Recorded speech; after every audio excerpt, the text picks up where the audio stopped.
अस्सलाम वालेकुम स्टूडेंट्स, उम्मीद है आप खैरियत से हैं। मेरा नाम इनाम काजी है और आज की इस वीडियो में हम यूनिट 8 में दिए गए टेक्स्ट की रीडिंग विद एक्सप्लेनेशन करेंगे। ये टेक्स्ट एक ट्रेवलॉग है, यानी सफ़रनामा जिसको हम उर्दू में कह सकते हैं, और इसके राइटर हैं मिस्टर अल्ताफ़ शेख। इस टेक्स्ट को शुरू करने से पहले हमें जो यहाँ दो क्वेश्चंस दिए गए हैं वो हम देख लेते हैं। पहला है कि which country you would like to visit. ये वैसे होना चाहिए था would you like to visit and why. हमारा ये एक सिंपल क्वेश्चन है कि आप कौन सा मुल्क जो है विजिट करना चाहेंगे, आपका फेवरेट कंट्री कौन सा है। दूसरा क्वेश्चन है इसका कि have you ever heard about the city of lions. और ये जो टेक्स्ट है ये सिटी ऑफ लॉयंस जिस मुल्क को कहा जाता है उसके बारे में है। तो आइए इसको हम देखते हैं। इसका टाइटल है a voyage to the city of lions. Voyage का मतलब सफ़र या travel. Singapore is only at 6 hours journey from Port Klang of Malaysia. और वो सिटी ऑफ लॉयंस बेसिकली है क्या, उसका नाम है सिंगापुर। सिंगापुर की इन्होंने पहले हमें लोकेशन बताई है कि सिंगापुर मलेशिया के साथ ही है तकरीबन, और तकरीबन 6 घंटे का सफ़र जो है वो करके मलेशिया से सिंगापुर पहुंचा जा सकता है। अब राइटर जो है अपना वो एक्सपीरियंस बता रहे हैं। वो कहते हैं कि at night we anchored in Singapore. Anchored का मतलब जो पानी के जहाज़ आकर ठहरते हैं पोर्ट के ऊपर, उसको एंकर करना कहते हैं। So at night we anchored in Singapore, कि हम रात के वक्त सिंगापुर पहुंचे। From our ship the lights of Singapore streets and high rise buildings were shimmering as if decorated for a wedding.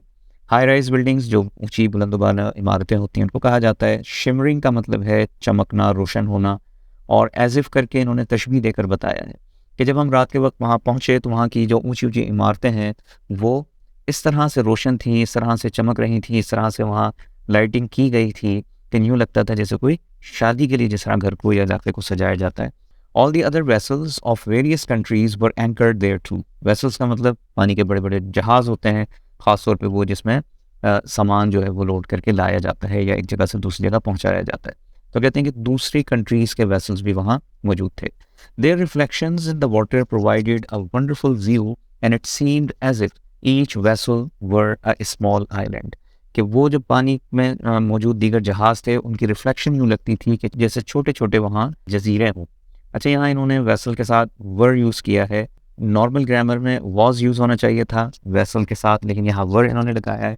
वर लगाने का मतलब है कि ये रियल में वो बात नहीं कर रहे हैं, यानी सिर्फ एक इमेजिनरी उन्होंने यहाँ पिक्चर हमें बताई है कि वो जहाज़ यूँ लगता था जैसे कोई जजीरे, हालांकि वो जजीरे नहीं थे। खैर आगे बढ़ते हैं। फ्रॉम अ जियोग्राफिकल परस्पेक्टिव, कि जियोग्राफिकली देखा जाए, परस्पेक्टिव का मतलब व्यू पॉइंट। तो जियोग्राफिकली देखा जाए तो सिंगापुर की जो लोकेशन है उसको इन्होंने बताया है कि Singapore is located at a maritime cross road.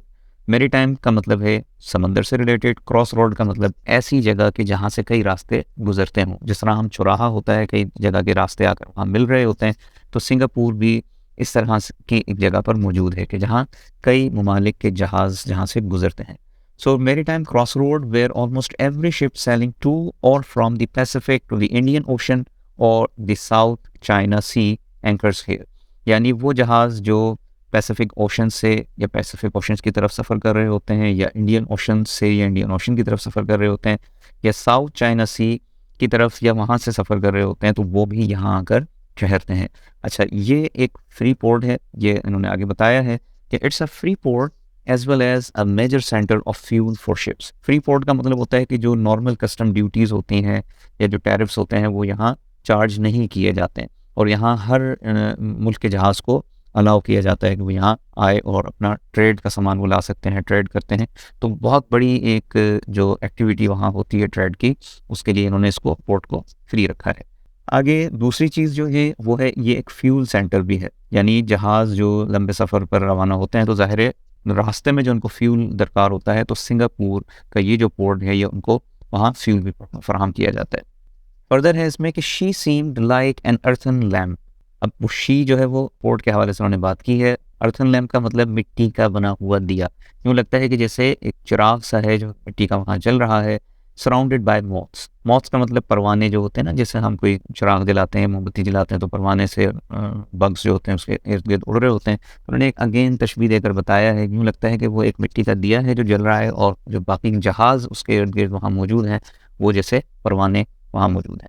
Singapore jetty was quite large. अच्छा, जेटी कहते हैं उस प्लेटफॉर्म को कि जिसके साथ आकर जहाज़ रुकते हैं, तो कहते हैं कि वो जेटी जो वहाँ का है वो बहुत लार्ज है, ज़ाहिर सी बात है दुनिया भर के जहाज़ जब वहाँ आते हैं तो उन्होंने उसको उसी अंदाज से बनाया है। Small motor boats were moving in the water like taxis to get people to and from the ship to port. जब बड़े बड़े जहाज़ आकर वहाँ रुकते हैं तो वहाँ लोगों को ट्रांसपोर्ट की सहूलत किस तरह से मिलती है कि वो टैक्सीज जिस तरह सड़कों पर होती हैं तो वहाँ छोटी छोटी बोट्स होती हैं जो टैक्सीज की तरह से वहाँ मूव कर रही होती हैं, जो लोगों को जहाज़ से पोर्ट और पोर्ट से जहाज़ तक पहुँचाती हैं। आगे है कि as soon as any such taxi came near it was hailed and the fare was heckled.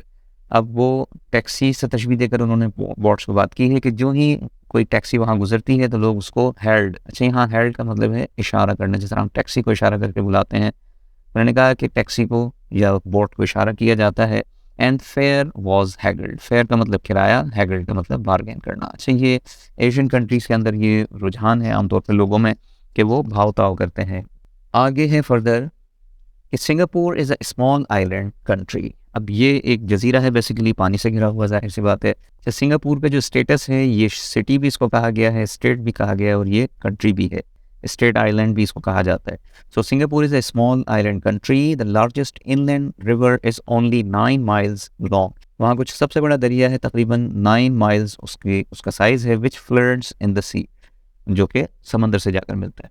The river was filled with huge boats and barges. अब बार्जेस क्या होते हैं? बार्जेस बेसिकली वो कश्तियाँ होती हैं जो एक बड़े से तख्ते की तरह से समंदर पर तैर रही होती हैं और उनमें इंजन नहीं होता, उनमें सिर्फ सामान को लोड किया जाता है, बड़े बड़े कंटेनर्स को, और फिर उन बार्जेस को बड़ी बड़ी मोटर बोट्स के ज़रिए से खींच कर पुल करके ले जाया जाता है।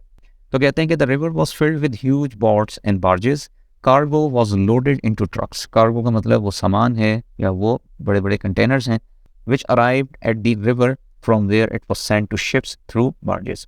यानी ट्रक्स के ज़रिए से पोर्ट तक सामान आता है और फिर वो बार्जेस में लोड करके उनको जहाज़ तक पहुंचाया जाता है। These barges did not have any engines, जैसे मैंने बताया उसमें कोई अपने इंजन्स नहीं होते, वो एक बड़े से तख्ते की तरह से समंदर पर तैर रहे होते हैं, फिर उनको बोट्स के ज़रिए से पुल किया जाता है। When 4 to 5 barges were loaded, a large motorboat pulled them to ships. और फिर एक साथ काफ़ी सारे बार्जेस को जोड़कर पुल करके वहाँ जहाज़ तक ले जाया जाता है। From afar, they looked like a camel caravans. और कहते हैं कि दूर से देखने में यूँ लगता है कि ये बार्जेस जब एक साथ जा रहे होते हैं तो यूँ लगता है जिस तरह सहरा में ऊँटों पे काफ़िले जा रहे होते हैं सामान से लदे हुए, तो ये बार्जेस भी वो मंजर पेश करते हैं। आगे है the island of Singapore is not far from Malaysia. जैसे हमने शुरू में पढ़ा था कि मलेशिया और सिंगापुर बिल्कुल क्लोज हैं। It has the same relation as the island of Manora has with Karachi. जिस तरह कराची और मनोरा जो है वो आपस में जुड़े हुए हैं, करीब करीब हैं, बिल्कुल ऐसे ही इनका रिलेशन जो है सिंगापुर और मलेशिया का है।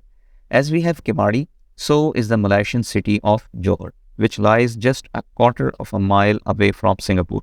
जिस तरह केमाड़ी और कराची आपस में जुड़े हुए हैं, एग्जैक्टली इन्होंने ऐसे ही बताया कि मलेशिया का जो सिटी है जोहर वो मिलता है सिंगापुर से और वहाँ से बहुत कम फासला यानी क्वार्टर ऑफ अ माइल का जो डिस्टेंस है उसको तय करके सिंगापुर पहुँचा जा सकता है।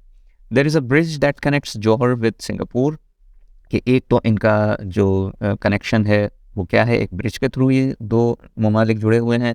Just cross the bridge and you can jump from one country to another, यानी ब्रिज क्रॉस करके आप एक मुल्क से दूसरे मुल्क में दाखिल हो सकते हैं। There is a causeway as well as a railway track along the bridge. Causeway का मतलब एक ऐसा रोड जो थोड़ा सा सतह ज़मीन से ऊंचा होता है और ख़ास तौर पे किसी नमी वाली जगह पर जो ऊंचा करके रोड बनाया जाता है वो एक तरह का हाईवे ही होता है। तो ये रास्ते इस तरह से जुड़ते हैं, प्लस रेलवे ट्रैक भी है वहाँ पर और फेरी सर्विस के थ्रू भी यानी समंदरी सफ़र के ज़रिए भी एक मुल्क से दूसरे मुल्क वहाँ पहुँचा जा सकता है। अगले पैराग्राफ में है कि Singapore is a country of many religions and Nations, यानी ये मल्टी कल्चरल और बड़ी वाइब्रेंट सोसाइटी है वहाँ की। कई मज़ाहिब वहाँ मौजूद हैं, कई कौम के लोग वहाँ मौजूद हैं। Among its population are Muslims, Buddhists, Hindus, Christians and Sikhs, यानी वहाँ मुस्लिम्स भी हैं, बुद्धिस्ट भी हैं, बुद्धिज़्म को मानने वाले, हिंदूज़ भी हैं, क्रिश्चियंस और सिख्स भी बड़ी तादाद में मौजूद हैं। यानी कई नेशंस के लोग वहाँ, कई मज़हब के मानने वाले लोग वहाँ बसते हैं। और आगे है कि various languages are widely spoken but there are 4 national languages, यानी English, Malay, Chinese and Tamil. ये 4 ज़ुबानें हैं जो वहाँ की नेशनल लैंग्वेजेस हैं। वैसे तो कई ज़ुबानें बोली जाती हैं लेकिन इन 4 ज़ुबानों को वहाँ नेशनल लैंग्वेज का दर्जा है। वजह क्या है कि इनकी पॉपुलेशन वहाँ बहुत ज़्यादा है। आगे है कि sign boards appear in those languages, so do programmes on TV and radio. यानी वहाँ के जो साइन बोर्ड्स होते हैं उनमें ये चारों ज़ुबानें इस्तेमाल की जाती हैं, प्लस जो उनके टीवी प्रोग्राम्स या रेडियो प्रोग्राम्स होते हैं वो भी इन 4 ज़ुबानों में नशर किए जाते हैं। Masjid Sultan is the biggest and the most beautiful mosque in Singapore. ज़ाहिर मुसलमान आबादी है तो वहाँ मसाजिद भी हैं और सबसे बड़ी मस्जिद का नाम पता है Masjid Sultan. There is a sizeable Muslim population in the city. Sizeable का मतलब एक अच्छी तादाद, एक बड़ी तादाद मुसलमानों की वहाँ मौजूद है। Singapore is known in the world as one of the prosperous and wealthiest countries in the area. अब ये मुल्क है तो बज़ाहिर छोटा सा, लेकिन बहुत अमीर है और बहुत खुशहाल है। उसकी बड़ी वजह क्या है कि वहाँ टूरिज़म बहुत होता है, प्लस ये कि एक फ्री पोर्ट होने की वजह से और मेरी टाइम क्रॉस रोड पर इसकी लोकेशन होने की वजह से ट्रेड बहुत होती है वहाँ पर। दुनिया भर के जो है जहाज़ आकर वहाँ ठहरते हैं। आगे है कि people might mistake it for a large country with abundant agricultural products और मिनरल्स। ये छोटा सा मुल्क है और ये कहते हैं कि लोग शायद इसको ये समझें कि ये कोई बहुत बड़ा मुल्क है जहाँ बहुत ज़्यादा, अबंडेंट का मतलब बहुत ज़्यादा एग्रीकल्चरल प्रोडक्ट्स और मिनरल्स पाए जाते हों, बट लेकिन असल में क्या है कि Singapore is a small island, एक छोटा सा जजीरा है, which is just like a dot on the world map. यानी इतना छोटा ये दुनिया के नक्शे पर महज एक नुक्ते की तरह से ये नज़र आता है। The area of the whole country is only 125 square miles. का जो साइज़ बताया है वो बहुत छोटा है। इसको हम तशबीह दे सकते हैं कराची जितना, तकरीबन कराची जितना ये पूरा मुल्क है। 80% of the population lives in just 28 square miles of land around the port. ज़्यादातर जो इनकी आबादी है, 80% जो आबादी है वो पोर्ट के करीब के एरियाज़ में है। यानी 28 स्क्वायर माइल्स के अंदर इनकी 80% आबादी रहती है। ज़ाहिर सी बात है जहाँ ज़्यादा ट्रेड है, बिजनेस है, सारा है, तो वहाँ पर लोग ज़्यादा बसते हैं। आगे कहते हैं like Japan she imports every raw material and most of the food products. जिस तरह जापान जो है अपनी बहुत सी चीज़ें इम्पोर्ट करता है, तो ये भी बहुत सा रॉ मटेरियल यानी जो चीज़ें बनाने के लिए इस्तेमाल में आने वाला सामान है वो ये इम्पोर्ट करते हैं, प्लस फूड प्रोडक्ट्स भी ये इम्पोर्ट करते हैं। अच्छा, यहाँ इन्होंने शी का प्रोनाउन यूज़ किया है। ये शी का प्रोनाउन सिंगापुर के लिए ही इस्तेमाल हुआ है। जब हम कंट्री का नाम लेकर उसकी तरफ रेफरेंस करते हैं तो हम प्रोनाउन शी यूज़ करते हैं। आगे है however like Japan she is wise in matters of money and wealth. यानी जिस तरह जापान अपनी इकोनॉमी को इम्प्रूव करने के लिए काम करता है, तो सिंगापुर भी इकोनॉमी के मैटर्स हैं उसमें बहुत ज़्यादा स्ट्रेटजी के साथ, बहुत अच्छे तरीके के साथ वो काम करते हैं, जिसकी वजह से उनकी दौलत में इजाफा भी होता है। Much of her income depends on the arrival of tourist, trade and ships from overseas. जैसा कि आप बता चुके हैं, उनकी इनकम के जो ज़राए हैं बड़े, उनमें टूरिज़म यानी टूरिस्ट का आना, ट्रेड के वहाँ जो जहाज़ आते हैं दुनिया भर के, प्लस ये कि ओवरसीज़ से जो जहाज़ आते हैं और वहाँ मुख्तलिफ़ किस्म का सामान लाते हैं। अच्छा, इसीलिए वहाँ की मार्केट सस्ती भी हैं क्योंकि वहाँ हर दुनिया भर के सामान की जो है बहुतात है, वहाँ बहुत ज़्यादा चीज़ें आती हैं, तो वहाँ जो मार्केट्स हैं आगे जाके उसका जिक्र भी आएगा, वहाँ बहुत ज़्यादा इनकी जो रेट्स होते हैं वो बहुत मुनासिब होते हैं। ये भी एक बड़ी वजह है वहाँ लोग जाते हैं। एक तो नेचुरल ब्यूटी है, जसीरा है, खूबसूरत है, प्लस ये कि वहाँ शॉपिंग के बड़े लोगों को सहूलियात हैं।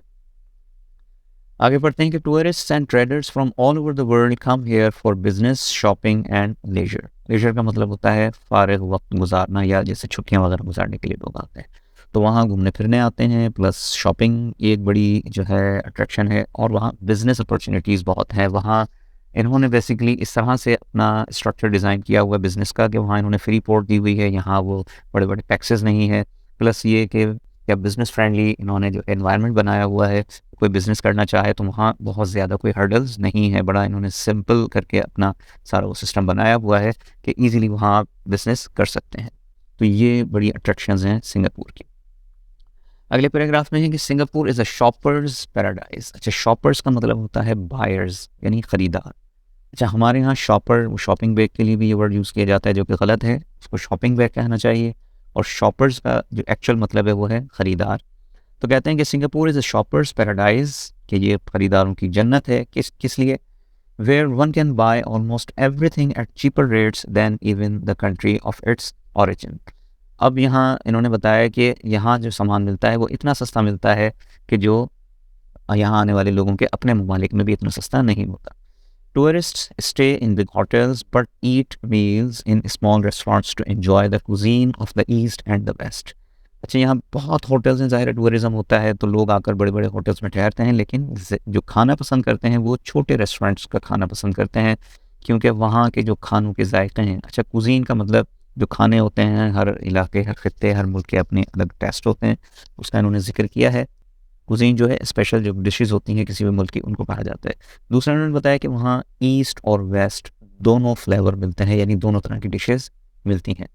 Most of Singaporean workforce depends on the outsiders in different ways, कि वहाँ जो काम करने वाले लोग हैं उनमें बहुत से वो हैं जो दूसरे ममालिक से आए हुए हैं, यानी आउटसाइडर्स हैं। Comfortable and spacious public buses ply on roads to ease traffic on the roads. अच्छा, स्पेशियस का मतलब कुशादा, गुंजाइश वाली, और एक और वर्ड है प्लाई। प्लाई का मतलब सफ़र करना, यानी जो ट्रैफिक उनका रोडों पर चलता है उसमें ज़्यादातर बसेस हैं और लोग उन बसेस में सफ़र करना पसंद करते हैं। आम लोग भी, वहाँ के जो ऑफिशल्स हैं वो लोग भी बसों में सफ़र करते हैं, और प्राइवेट कन्वेंस जो है वहाँ बहुत कम है, जिसकी वजह से ट्रैफिक के मसाइल उतने नहीं हैं। अच्छा, ट्रैफिक के मसाइल इसलिए भी होते हैं कि हर शख्स अपनी गाड़ी जब रोड पर लेकर आएगा तो जाहिर सी बात है रोड की गुंजाइश कम होगी, तो वहाँ बस सर्विस इतनी अच्छी है कि तमाम लोग या ज़्यादातर लोग जो है वो प्राइवेट कन्वेंस के बजाय बसेस में सफ़र करते हैं। तो लिहाजा वहाँ एक तो निज़ाम बहुत अच्छा है सारा ट्रैफिक का, प्लस ये भी एक फैक्टर है कि वहाँ सारी चीज़ें स्मूथ चलती हैं। आगे है कि even wealthy people and high officials often travel in these buses instead of their own cars, जैसे कभी ने पढ़ा। Many of these buses are air conditioned, वहाँ बड़ी यानी कि अच्छी सी वो बसेस हैं, एयर कंडीशन है, but the fare is quite low, यानी सहूलियात बहुत उम्दा हैं और उनका जो फेयर है वो काफ़ी कम है। कम होने की जैसे मैं बार बार वजह बता चुका हूँ कि वहाँ तो खुशहाल मुल्क है, उनकी अर्निंग बहुत अच्छी है, प्लस ये कि वो फैसिलिटेट करते हैं टूरिज़्म को। जाहिर सी बात है जब चीज़ें इतनी मुनासिब रेट पर होंगी तो वो लोगों के लिए एक अट्रैक्शन होती है कि लोग ऐसी जगहों पर जाना पसंद करते हैं। अगले पैराग्राफ में है कि near the port is the Change Alley. अब चेंज एली ये एक मार्केट भी है, प्लस इसी मार्केट में एक एरिया है जहाँ पर मनी एक्सचेंज होती है, यानी दुनिया भर के जो टूरिस्ट आते हैं वो अपनी रकम यहाँ एक्सचेंज कराते हैं लोकल करेंसी में। आगे है कि you may find every currency of the world being exchanged and traded in this narrow and dark market, यानी वो मार्केट का वो एरिया है जहाँ पर ये करेंसी चेंज होती है। जैसे उन्होंने बताया कि दुनिया की तमाम करेंसी वहाँ पर एक्सचेंज की जा सकती है।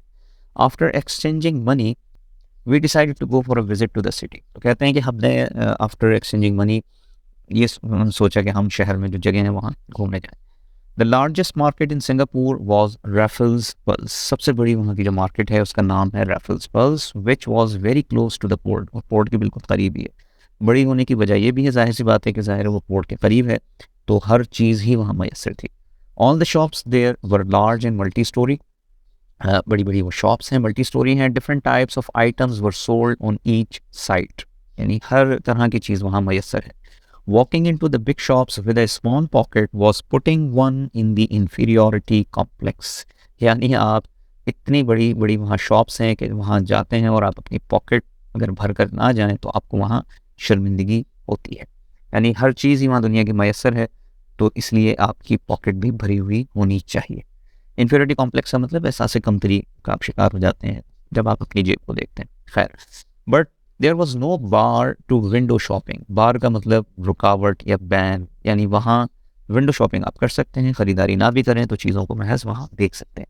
Bargaining was common in Singapore as in Hong Kong, Malaysia and nearly all Asian countries. जैसे कि मैंने शुरू में बताया कि एशियन कंट्रीज़ में बारगेनिंग एक कॉमन चीज़ है, यानी वहाँ भाव ताव रेट्स का किया जाता है।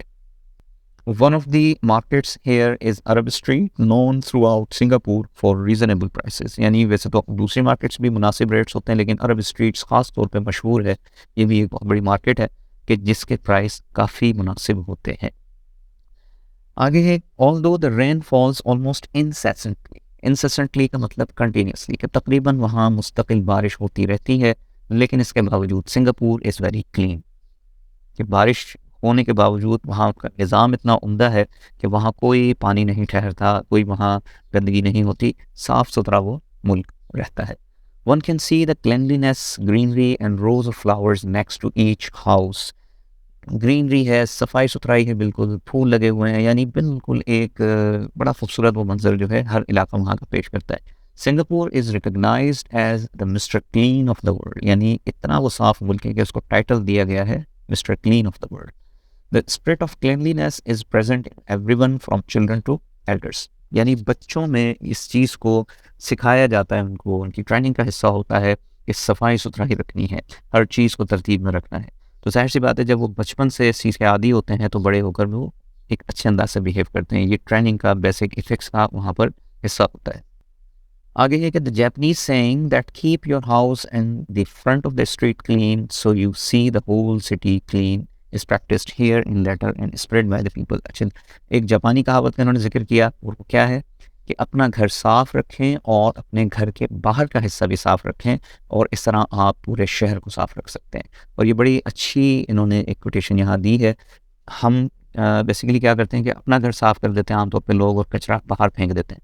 तो यहाँ इन्होंने जो एक कोटेशन दी है उसका क्या मतलब है, तो घर तो साफ आप करें ही, लेकिन घर के बाहर का हिस्सा भी आप साफ कर लें। तो अगर हर फर्द, हर घर वाला अपने घर के बाहर का हिस्सा साफ करेगा तो ऑटोमेटिकली पूरी स्ट्रीट साफ हो जाएगी। जब एक स्ट्रीट, दूसरी स्ट्रीट, तीसरी स्ट्रीट, इस तरह से हर स्ट्रीट साफ होगी तो ऑटोमेटिकली पूरा शहर भी साफ हो जाएगा। तो इस कहावत को या इस सेइंग को अपने सामने उन्होंने अपना मोटो बनाया है और इस पर वो पूरी तरह से अमल करते हैं। इन लेटर इन स्पिरिट का मतलब पूरी दयानतदारी से मुकम्मल तौर पर हर शख्स वहाँ इस पर अमल करता है कि अपना घर भी वो साफ़ करते हैं और घर के बाहर का हिस्सा भी वो साफ़ करते हैं। अच्छा, उसके अलावा गवर्नमेंट ने वहाँ के क़वानीन भी इतने सख्त बनाए हुए हैं कि कोई भी वायलेशन अगर उनकी करता है ख़ासतौर पर सफाई के हवाले से, तो वो उस पर बड़े बड़े फ़ाइन जो है वो उन पर चार्ज करते हैं, जिसकी वजह से लोगों में एक खौफ भी होता है। तो उनकी ट्रेनिंग है ऑलरेडी, लेकिन अगर कोई वायलेशन कर ले तो वहाँ पर उसको बहुत इसको भुगतना पड़ता है। आगे पढ़ते हैं कि besides the government is also strict in the matter of cleanliness, यानी गवर्नमेंट की तरफ से कोई रियायत नहीं है सफाई के मामले में। लार्ज फाइन्स आर इम्पोज्ड, यानी बड़े जुर्माने कर दिए जाते हैं लोगों को ऑन स्मॉल ट्रांसग्रेशंस। ट्रांसग्रेशंस का मतलब वायलेशंस, कि ज़रा भी आपने खिलाफ वर्जी की तो बड़ा भारी सा जुर्माना आपको देना पड़ता है। $50 ऑन स्पिटिंग। स्पिटिंग का मतलब जो थूक देते हैं लोग इधर उधर, जिस तरह हमारे यहाँ आमतौर पर देखा होगा, पान वगैरह खाते हैं और दीवारों को गंदा कर देते हैं, तो वहाँ पर सिर्फ स्पिटिंग के ऊपर $50 का फ़ाइन है। जाहिर सी बात है जब इतना बड़ा फ़ाइन ज़रा सी वायलेशन पर उनको पे करना पड़ेगा तो वो ऑटोमेटिकली केयरफुल हो जाते हैं। एंड ह्यूज पेनल्टीज़ और even jail terms for littering on roads.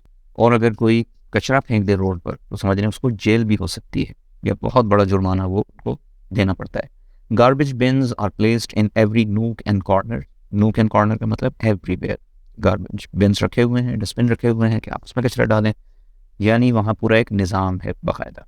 There is minimal noise and air pollution. बहुत कम शोर है, ज़ाहिर ट्रैफिक के हवाले से भी साइलेंसर्स और ये सारा कुछ वो इंश्योर करते हैं, और कोई अगर वायलेट करता है तो जुर्माना करते हैं। तो नॉइज़ पोल्यूशन भी नहीं है और एयर पोल्यूशन भी नहीं है। Laws are strict and the police force is honest. वहाँ बड़ा अब्दा उन्होंने अपना निज़ाम बनाया हुआ है। आगे बढ़ते हैं कि after visiting worth seeing sites. अच्छा, वर्थ सीइंग के दरमियान में हाइफन आना चाहिए था। बहरहाल वर्थ सीइंग का मतलब देखने के खातिर जो जगह हैं, हमने जब वो सारी देख ली वहाँ की, शहर की, सिंगापुर की, we decided to visit the countryside. तो फिर हमने सोचा कि जो कंट्री साइड है, जो यहाँ के देहात हैं, वहाँ जाया जाए। जो कहते हैं कि we boarded the bus that would take us to Changi village which lay at the islands and. और हम उस गांव जो है वहाँ से पहुँचे जो कि उस आइलैंड के बिल्कुल एंड पर वाक़ है। We left the city's hustle and bustle. Hustle and bustle का मतलब गहमा गहमी, जिस तरह शहरों में रश होता है, थोड़ा बहुत नॉइज़ होता है। कहते हैं कि हम वहाँ से उस गहमा गहमी से निकले and passed through the beautiful serene atmosphere of the countryside. Serene का मतलब है पीसफुल, पुरसुकून, कि वहाँ से हम उस देहात के पुरसुकून माहौल में दाखिल हुए। There was greenery everywhere. हर जगह, एक तो शहर के अंदर तो वैसे ही ग्रीनरी थी, तो गांव का जो इलाका है जो बिल्कुल कह लीजिए कि जंगलात हैं, वहाँ पर बागात हैं, तो वो तो और ज़्यादा ग्रीन था। A coast line also ran on the road. साहिली पट्टी भी उसके साथ साथ थी। There were orchards of apples and forest of rubber tree. Orchard का मतलब होता है फलों के बागात। तो क्योंकि पाइन एप्पल वहाँ बहुत ज़्यादा उगता है तो उसके बड़े बड़े बागात हैं, प्लस वहाँ जंगलात हैं जिसमें रबर ट्रीज़ उगाए गए हैं। As our bus made a brief stop on the ways, half a dozen girls got into the bus and tried to sell us pineapples. वहाँ मुख्तलिफ जगहों पर बस होती हुई जाती थी, तो वहाँ कुछ उन्होंने बताया कि गर्ल्स जो पाइनएप्पल सेल करती थी वो बस में दाखिल हुई। The top of the pineapple was cut open and the flesh of the fruit was sliced. Each of us bought 1 or 2 pineapples and enjoyed. बारह लोग कहते हैं कि हमने पाइनएप्पल ख़रीदा और बड़ा जो है हमें अच्छा लगा। The word Singapore means city of lines. अब वो जो टाइटल में इन्होंने सिटी ऑफ लाइन्स का जिक्र किया था वो यहाँ इसको एक्सप्लेन कर रहे हैं कि सिंगापुर का मतलब ही उस ज़बान में सिटी ऑफ लाइन्स है। One can find the marble statues of lions everywhere, हर जगह, जिस तरह आप पिक्चर में भी देख सकते हैं इसके बिगिनिंग में कि वहाँ शेर जो बने होते हैं इनके मुख्तलिफ जगहों पर, मेन जो प्लेसेस हैं वहाँ पर शेरों के मुजस्समे लगे। Singapore is a fusion of the east and the west. Fusion का मतलब कॉम्बिनेशन। चूँकि सिंगापुर कॉलोनी रहा है ब्रिटिश की, तो वहाँ ज़ाहिर अंग्रेज़ बहुत अरसे तक रहे हैं, तो उनका कल्चर, उनकी ज़ुबान और उसकी जो निशानियाँ हैं वो भी वहाँ मौजूद हैं, और जो वहाँ की ट्रेडिशनल इमारतें या लाइफ स्टाइल या कल्चर है वो भी वहाँ एग्जिस्ट करता है। तो ये दोनों चीज़ों का मिलाप है वहाँ पर। और प्लस ये कि मल्टी कल्चरल कंट्री है, कई ममालिक के लोग आते हैं, टूरिज़म बहुत होता है, तो वहाँ हर तरह का रंग मिलता है, यानी ईस्ट और वेस्ट की फीचर्स हमें वहाँ मिलते हैं। One finds modern buildings and life styles coexisting with the traditional way of life, कि वहाँ पर हमें जदीद इमारतें भी मिलती हैं और वहाँ के जो अपने ट्रेडिशनल आर्किटेक्चर जो बिल्डिंग्स के स्टाइल हैं वो भी हमें वहाँ नज़र आते हैं। वो एग्जिस्ट का मतलब एक साथ होना, यानी दोनों चीज़ें वहाँ एक साथ मौजूद हैं, यानी जदीद और कदीम का एक इम्तिजाज है। Government spends 25% of its income on education. जब वहाँ तालीम पर बहुत तवज्जो दी जाती है गवर्नमेंट की तरफ से, वहाँ इस तमाम सहूलियात प्रोवाइड की जाती हैं और बहुत, यानी उनका फोकस है इस चीज़ पर। Citizens are encourage to get education and there is enough provision in schools to accommodate every child of the country.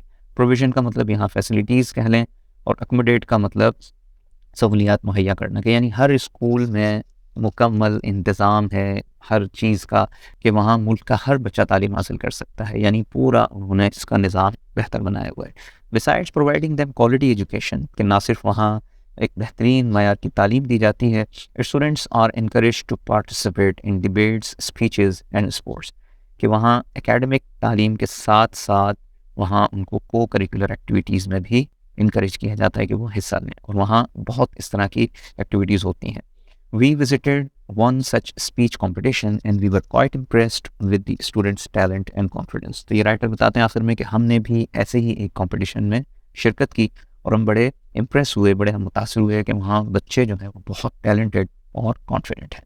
तो वजह उसकी यही है कि वहाँ इन चीज़ों को बहुत ज़्यादा फोकस किया जाता है, इस पर बहुत ज़्यादा काम किया जाता है। इसी वजह से वो नेशन जो है वो एक अच्छी और महज़िब नेशन है, उनका मुल्क इसीलिए बहुत ज़्यादा तरक्की याफ्ता है।